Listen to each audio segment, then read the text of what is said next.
Hey everybody, welcome. Thursday morning, Mike Talks. We're still out here in Las Vegas and we're filming for Fall's All Church Study called On Purpose. And it's Thursday morning. I Zoom call elders at 4 a.m. this time. And then we're going to go record another lesson. But I wanted to hang out with you for just a moment. We thankfully, prayerfully made it through the inauguration yesterday. And hopefully we can get to some sense of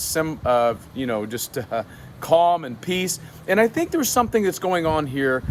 Past 2020, all the elections, all the COVID stuff, it feels to me like things are starting to break a little bit, which means that instead of being on the defensive like we have, by the way, one of the things I don't tell you about the desert, it's supposed to be hot. In the mornings and the evenings, it's cold. It's just freezing. So I'm bundled up and I'm actually a little cold as I'm talking to you outside right now. You won't be able to tell it in the filming, but there's some times where I'm shivering actually doing the lesson. It's so cold, but that's another story. Back to what I was saying, 2020 seemed to be this year and this period and just this time in our history where all of us were kind of on the defensive.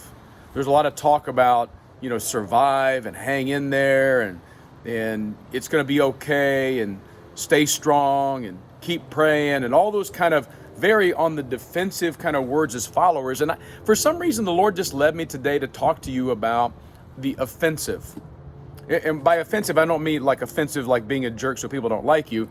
I mean the Christian offensive that says we have a mission to accomplish. And so today I'm going to share with you the Great Commission.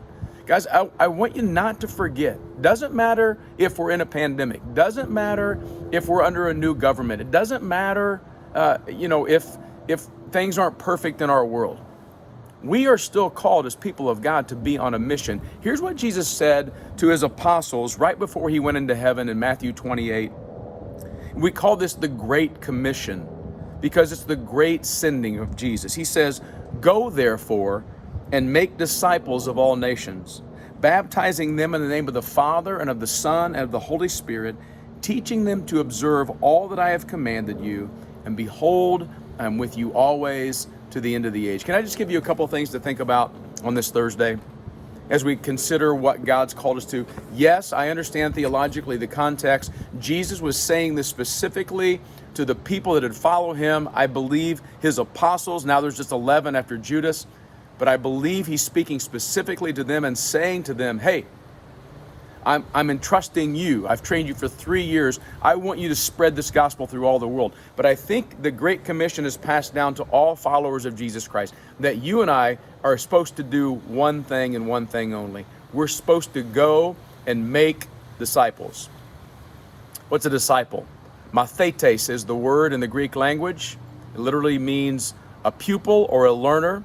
And we know in the Bible times it was a learning by following. Go and make other followers. How is it that you and I, as followers of Jesus Christ, are supposed to make other followers? Well, we make other followers, first of all, by being sincere and authentic in our faith, so that people see in us we truly are following Jesus with our family, with our job, through a pandemic, through all the ups and downs of life, that we trust Jesus, we are following him. And then we share with them all the things that Jesus has taught, teaching them to observe everything I've commanded you. And we simply walk with people through life, making disciples. When's the last time you made a disciple? When's the last time that you invested in another person's life? That can be your own kids in your household. It can be your relatives. It can be your neighbors, your friends, people you play on a sports team with or in a band with, people you belong to a club with, people that you see in your neighborhood all the time. Who are you making into a disciple? Now, again, this is Holy Spirit work. This is the work of, he's baptizing them in the name of the Father and the Son and the Holy Spirit. There's a process. You come to him and then the Spirit fills them, and the Spirit is the one that does the convicting. But if I were to ask you on this Thursday, who is it that you're making a disciple? Could you name 3 or 4 people? If you can't, let's get back on mission. Let's stop worrying about what the world's coming to and what's going to happen in America and what's going to happen with this pandemic. We've been on the defensive for a long time. We've been worried about a lot of stuff. Maybe it would help for us just to focus on what God's called us to do. And here's the reassuring thing for this Thursday. God's with you. Jesus says, I'm not just sending you on your own. Lo, that's King James language. I'm with you always to the very end of the age. This is not a job we're doing by ourselves. We're with each other, and Jesus is with us. So let's go and make some disciples today. God bless you guys.